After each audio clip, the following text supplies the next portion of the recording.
Hey everybody, thanks very much for dropping by. I'm going to be talking about some of the clothes I've made in September using the Lutterloh pattern making system.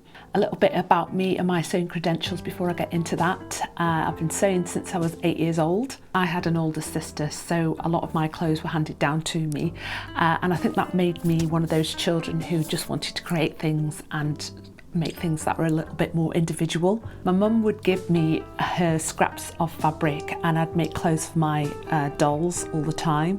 At the age of 17, I went off to college to study dressmaking and fashion design. And when my kids were very young, I started a very small business making bridal wear, did a few wedding dresses, a few bridesmaid sets, and a few made-to-measure items as well. So sewing has played a really big part in my life. And over the years, I've used many different pattern making systems to build my patterns. I've done the traditional basic blocks or slopers, I think they're called in America, where you draft your perfect fit and you design on top of that.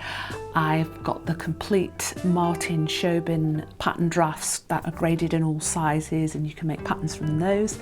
And I actually bought the Lutterloh system about 8 years ago but never used it. So I've just dug it out recently because I want to spend a little bit more time sewing and making things instead of spending a lot of time drafting out patterns. And the great thing about the Lutterloh pattern system, you get 280 patterns with the basic set and they're all made to measure, so with the use of this really nifty tape measure that you get in the kit, you can make any of the patterns to your size or your requirements or anybody you're making for, any friends and family you want to sew for. It's really quick and easy and you can actually stop worrying about whether you're going to get the right fit. Let's get started with the sew and tell and show you what I've made. So first thing I've made is this polka dot top. Here it is. This is actually a little belt for it. Because it's been such a long time since I've made anything with the Lutterloh patterns, I just wanted to make a top to see whether the pattern was working and it fit properly, and I wasn't disappointed. It fits just how I wanted to. It's not the best material, it was a few scraps that I'd got knocking about. This is Lutterloh pattern 62.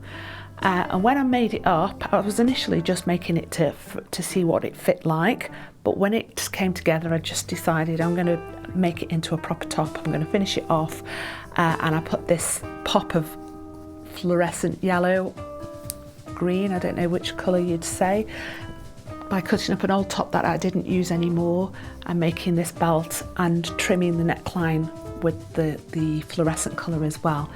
Really pleased how it turned out. And I think it's a true representation of the pattern as well. I think it's got a bit of a retro feel to it.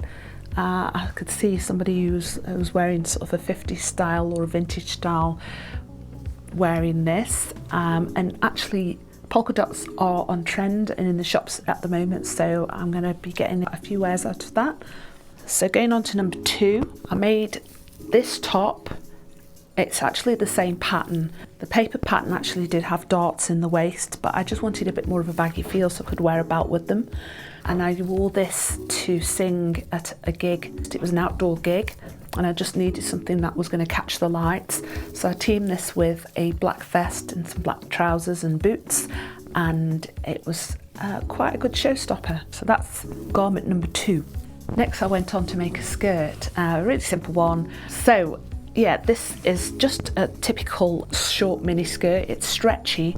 So what I did when I drafted the Lutterloh pattern, I reduced it for the stretch ratio, took 10% off my hip measurement to compensate for the stretch in the skirt, and reduced the pattern by 10%. And it turned out really good. I think it's going to be a really versatile skirt. I can wear it in the summer with sandals, or I can wear it in the winter with a pair of thick tights and a pair of boots. So I think that's going to be a really good staple in my wardrobe. This literally took me 10 minutes to make. It's so straightforward, and that actually included changing the threads on my overlocker. So it's 2 side seams with the 4 thread overlocker, a strip of elastic in the waistband, and then a straight stitch on the hem. Which brings me on nicely to the latest addition to my sewing machine fleet, my Singer 185K sewing machine. She was actually made in 1959, and if you've ever sewn with one of these machines, you'll know they have the most beautiful stitch on the planet, and I've always wanted one. She's an absolute dream to sew, and even though she's not meant to sew stretchy fabrics, because I don't think in the 50s they were wearing stretchy fabrics, she actually does a really good job of stitching semi-firm stretchy fabrics. The modern machines just don't measure up to the quality of the old Singer sew machines, so she's taken pride of place in my workroom, and she gets used on pretty much all the projects that I'm working on, even the stretch fabrics, which she handles like a dream. So that's that one. So next is a pattern that I made using two of the Lutterloh patterns. It's pattern number 197, which is the top, and I teamed it with the skirt from the previous pattern, using the waistline as where I joined the two patterns together to make this really cute summer dress. So I've made it out of a jersey stretch. Again, reducing the pattern, I think I reduced it by 5% this time, just to maintain a little bit of fit, but not too clingy. And then I contrasted it with a plain grey jersey. So you've got the snake print on the top and the plain jersey around the neckline. I made this dress with the intention of wearing it when we were planning on going out to Lanzarote in October, but unfortunately because of coronavirus that all has been cancelled, so it's going to have to do next year. I really like when I'm away on holiday as just having my bikini or my costume on underneath and just throwing something on over the top so I can go down for some lunch or just cool off a little bit around the bar. So this is the type of dress that I really love wearing. So it's flattering but not too figure hugging, so it doesn't show all the lumps and bumps.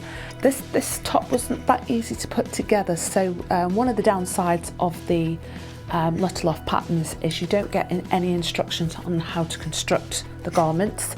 So if you look closely on the inside, I've got a raw edge that I couldn't sew away because I've probably done it in the wrong order, but it's not a big deal because you can't see it from the front and it still wears really good. So the last item I've got on my list of makes this September is this drawstring top. Now, because I love the pattern so much, I really wanted to make something out of it, so I went through the Lutterloh pattern book and found this little pattern here that I'd just got enough fabric to make it. I hadn't even got enough to make the facing, so what I ended up doing was using some stretch tan coloured, it's actually skin tone for me, fabric to line it with, and it's actually given it this really good weight, so I'm quite pleased with that.